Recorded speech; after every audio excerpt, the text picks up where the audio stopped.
Hello, everybody, and welcome to What's Up in the Northland with me, Jer.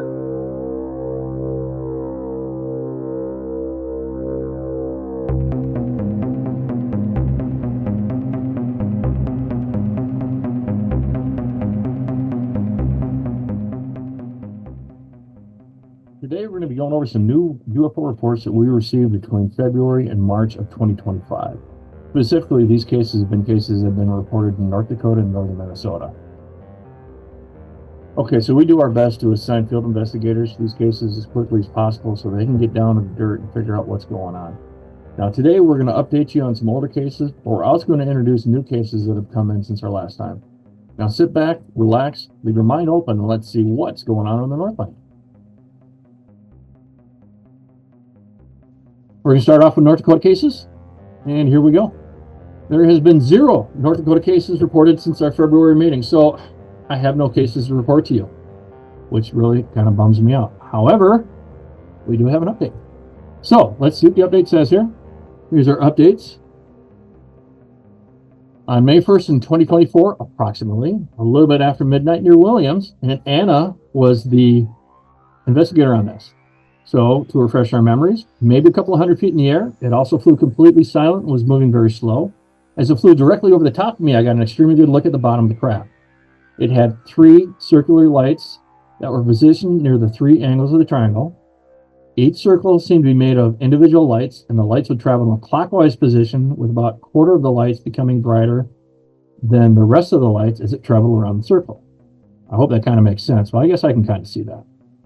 Inside each circle of lights was another circle of lights. Well, these operated as the same larger lights that encompassed them, except the larger lights would travel clockwise, and the smaller ones would travel counterclockwise. Well, the circular light near the front of the craft was just a dim white color that was fading to almost complete darkness. The 2 other circles in the back were much more illuminated and were the same tone of pink as LED lights that I had on during that same time moment. The craft continued to fly directly over the top of me without any sound or visible means of propulsion until it disappeared into the fog about the same distance away from me as I had seen it when it was approaching, which makes sense because you've only got so much visibility through fog.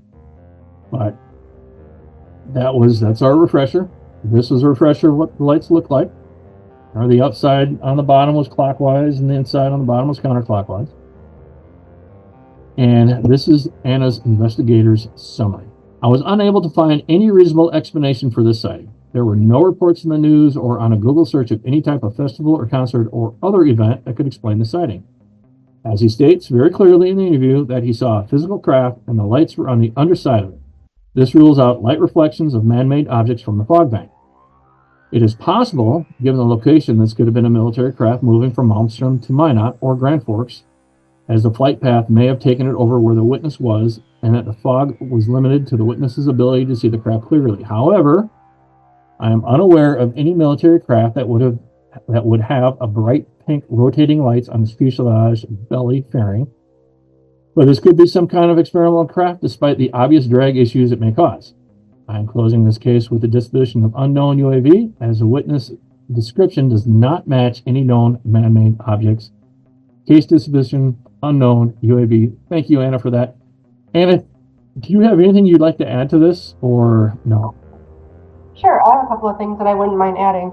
So in other areas in my investigator's summary, I do address one thing that I think is really obvious. So the witness in this case, stated that the pink was the exact same color as the LED lights that he has in his bedroom. However, he was standing outside when he witnessed this. So this wasn't something where he was in the living room looking through a window, and it could have been reflections from his LED lights in his bedroom. So I did want to mention that because that one I think is pretty important. Yes, thank you for that. That makes sense. I'm glad you said that, because actually, as I was reading it, that's what I was kind of thinking. Maybe it was reflection. Where was he? What if he's outside? Obviously, he's not looking at a reflection. So, all right, there we have it. Unknown UAV. Minnesota cases. Let's see what we got. There's been 3 new northern Minnesota cases reported since our February meeting, and a few of these are experiencer cases, so I can't really talk about those. Now, there's actually been about 10 cases that have come in from Minnesota in general but only 3 of them were kind of northern, so that's why I picked those. Okay, so the first one happened in December at about 10:30 at night in Rice Lake. Steve is assigned to this one. Viewed object for 10 minutes, pulled the car over when we had a clear view, took a picture of it, and disappeared within 10 seconds. Drove for about 5 miles and it never reappeared. So what did this person see? This is the picture that they took. So here's the one on the left is, obviously the screenshot, and then on the right, blown up. Steve is assigned to this, and we will learn what he learns when it's done.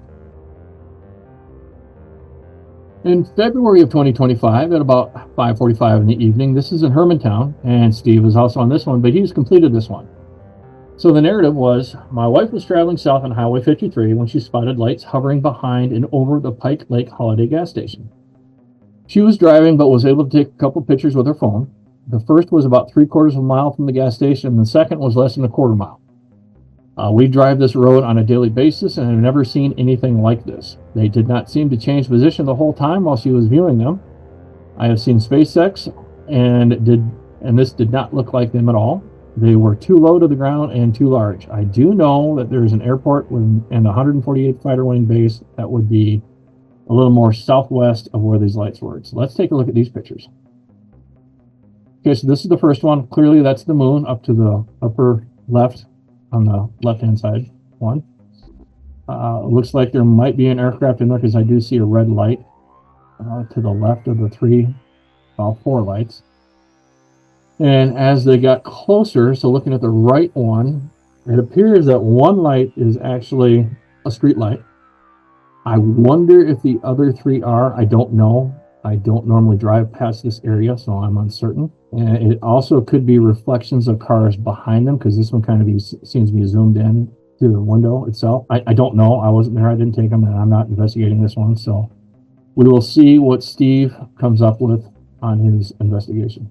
Well, he did come up with. So what did he come up with right here? Information only. What did he have to say? He said, starting with the large light in the upper left of the photo 7207, which is the one on the left-hand side there. That appears to be the moon. So according to timeanddate.com, that would have been the moon. Okay, so directly behind the holiday station and only a few miles away is the Duluth International Airport. This prompted me to check Flight Radar 24 to see if there's any planes in the area at that time, which there were not. So that eliminates any type of aircraft. The white light to the right looks like it is actually a street lamp, like we just talked about. And that was discovered by enlarging the photo, and he saw the stanchion where it was. The 3 anomalous lights above the station are so far undetermined, and I did not investigate further since this is an information-only case. Why is it an information-only case? Because the husband reported it, not the wife. So the husband is not the witness. So if someone other than the witness reports it, you got to put it down as information only, because that's just how it works. Now, did Steve actually talk to the witness? I don't know. November 2024. This is time was unknown. This happened in Britt, and Steve has nailed all the cases this month. Good for him. Actually, as I said, there's 10 of them. He got these 3. No witness details other than the investigators interview for information. So when Steve interviewed, this is the information that we got from this. This is completed, so let's see what's going to happen. It says, the witness decided to go out on the patio around midnight and do some sky watching. When he looked towards the south, he noticed a diamond-shaped object moving slowly northward. It seemed to get larger or nearer at times. Then it would appear to shoot off and seem further away. All the time it pulsated as if it was moving. Sometimes it would hover, then change direction. As it continued northward, he was able to watch it for less than a minute until it disappeared. Information only. It was very hard to get any information from the witness, and some of the answers were very vague. Also, he wasn't sure of the date that this happened. Well, if you can't get any information out of it, it's pretty tough to complete it as whatever. So information only, that makes sense. Thank you, Steve. Thank you for all your work. Updates. Okay, now we're going to get into some updates. Some ones that we've talked about before, but now we have finished them, so we're going to talk about what come up with. Jamie, 1/20/25, January 20th, about 3 in the morning. This one was near Clements, and Jamie completed this one. We have a video associated with this, and the witness also submitted several others. This is what she wrote. The witness: I started documenting orbs gliding and disappearing at about 20 to 50 feet overhead, approximately 1 to 2 years ago. And on one morning, UFO lights just appeared. no sound, and felt electrical, took video and watched it disappear, not fly away. It's like a portal with maybe mass that moves and lights and what appears to be aliens coming out of it. Well, let's take a look at the video.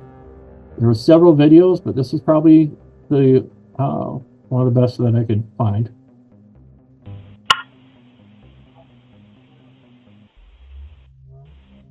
It's very short. I will play it one more time.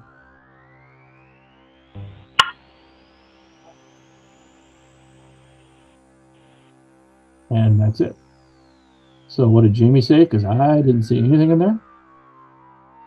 UFO lens flare. Witness reported an anomaly which was captured in video taken by our outside surveillance camera. The witness submitted 4 videos with date time stamps of January 21st, 2025. The first 2 videos are stamped 309 and 352, and they show a lens flare caused by the nearest street light, like we just saw. There's a little black dog, and also be seen walking. Yeah, the little black dog could also be seen walking in the yard in these videos and was unaffected, as if it would not have seen any type, as if it was a lens flare, because there's probably nothing there. The dog didn't see anything. There also appears to be snow or some substance dropping or blowing across the video frame. UFO lens flares. Thank you, Jamie, for that. And that is what's going on Northland. Thanks everybody for watching. We really appreciate each and every single one of you. Please like and subscribe. Get this in your inbox. Get this in your feed. Get this in everybody else's. Spread the word, please. In the meantime, check out our website, northlandmufon.com. You'll get further information on videos just like this. You can watch full meeting videos, and there are a bunch of other videos and all kinds of information on there. So check it out.